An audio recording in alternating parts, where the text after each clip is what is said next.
Matapos ang masusing pagsusuri, ginawaran sa annual regional awarding ang ilang mga magsasaka ng Gitnang Luzon ng sertipikong nagpapatunay na PhilGAP at GAHAP certified ang kanilang mga farms and plant nursery noong ika-4 ng Nobyembre sa San Fernando, Pampanga.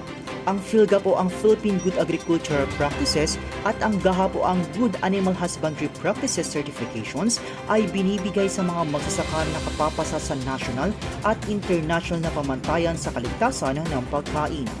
Layunin nitong mabawasan ang panganib ng microbial contamination sa mga prutas at mga gulay at matiyak na ang pagkain ay ligtas para sa mga mamimili. Ayon nga kay Regional Executive Director Crisplo G. Bautista Jr., ang pagbibigay ng sertipiko sa mga magsasaka ay bahagi ng 1DA strategy upang mapaigting ang food safety and regulations sa bansa. This is in preparation for our farmers to be compliant to international requirements at para maging competitive ang ating mga produkto.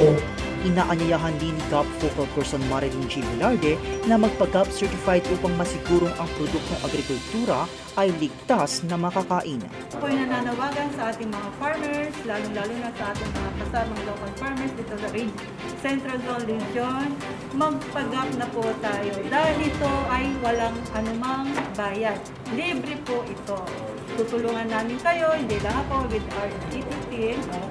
Maasahan ninyo, kami po ay laging nandito. Kasalukuyang tinatayang 61 PhilGAP certified farms ang meron sa Gitnang Luzon at inaasahang mapapanatili ito ang pinakamarami na sertipikahan sa bansa sa susunod na taon. Enoch Fetchalin, Agri Balita, Central Luzon.